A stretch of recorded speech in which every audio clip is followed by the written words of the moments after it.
Greetings, dear Thulians. I have gone to this little secluded corner of the property in an attempt to avoid the lawnmower or the edge cutter of the neighbor. So hopefully we will be able to hear what is said. I will start talking about fast travel, because in the basic rules there are rules for traveling, but there are no rules for how you can travel faster. But in the expert rules they appear.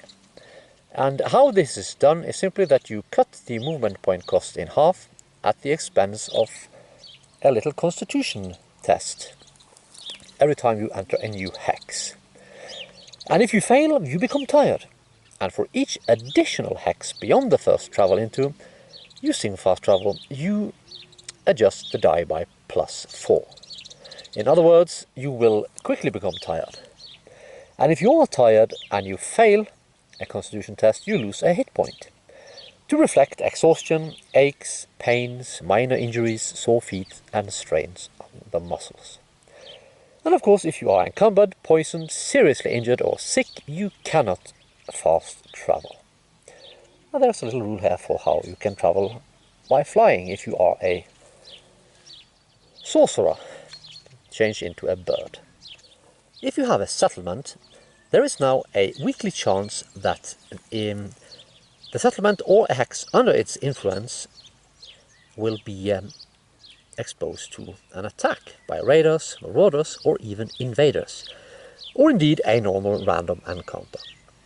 Typically you will see a raiding party, a little bit less chance for marauders and a slim chance for invaders. And here you have the type of attackers. And if the attackers are orcs, you can now find out the type of orcs using a d12. Raiders are there to kill, enslave, loot and steal, but after they have done that, or have been driven off, they will leave.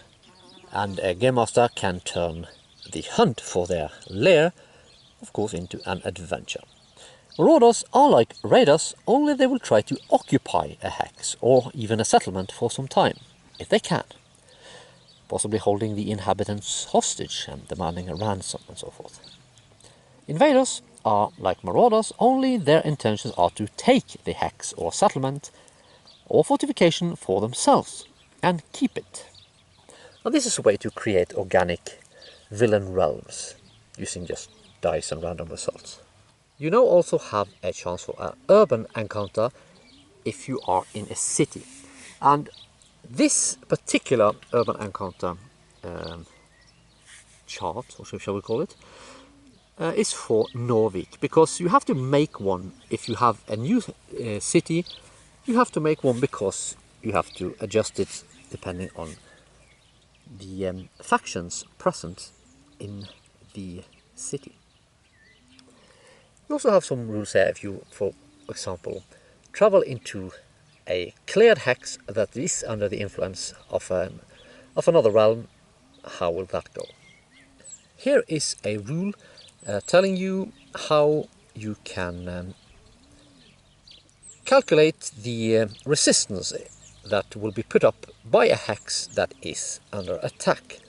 If, for example, there are no player characters there, or a garrison, well, there will be some civilians there, and part of the civilian population is made up of militiamen. So here you have the rules for that. And here you have expert humanoid encounters with the dispositions towards the different races for the new races in the game. And I will not talk about maritime exploration this time. I will do that the next time. Thank you for watching.